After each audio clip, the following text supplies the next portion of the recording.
Hello from nowhere. I'm Kurt the gardener. Thanks for coming to visit today. Today I'm going to talk about loneliness. Blessed is the one that walks the path of loneliness, for they surely have no one to ask anything of them or expect anything from them. Blessed is the lonely, for they are free from many problems and worries. Blessed are they to know the freedom and liberation from the dramas of others. Cursed are they not by others, but by themselves alone. Cursed in the desires of their egos for that which they imagine as the paradise and wealth it would be to have friends and be surrounded by others. But as all things desired by a human being are the lies and workings of the ego. For what the ego believes in this circumstance is that others are as they are, which is projection, but also very incorrectly wrong. It is truthfully spoken very often that birds of a feather flock together. Then that which does not belong and share the same feathers can certainly not flock together.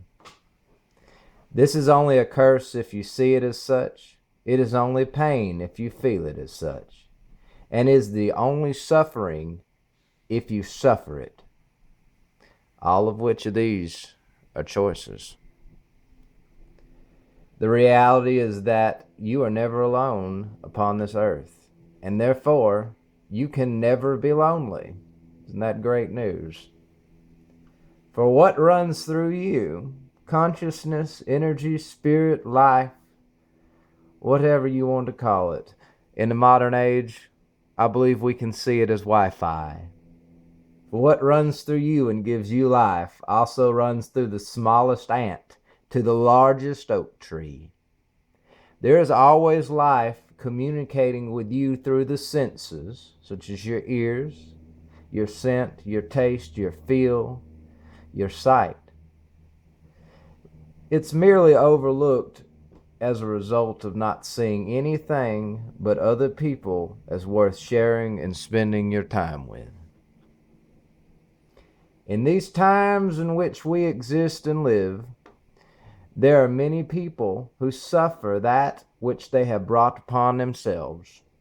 They have allowed the ego, their ego, to convince them to suffer these delusions that have become their delusions and desires.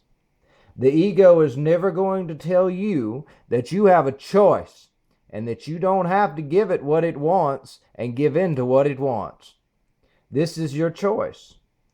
You can choose to endure or you can choose to suffer. You can choose to brush it all off or brush it all on.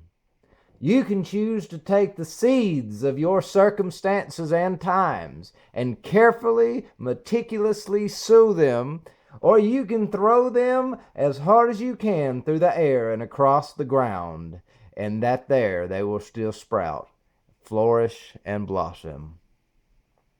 But never forget the most important options here.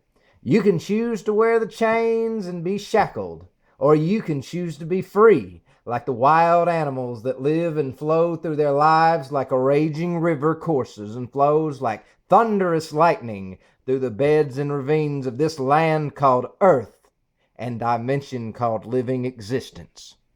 But remember, it is always your choice. As for me, I choose to be Kurt the gardener. And I also choose to remind you that you're always welcome in nowhere. Have a great day.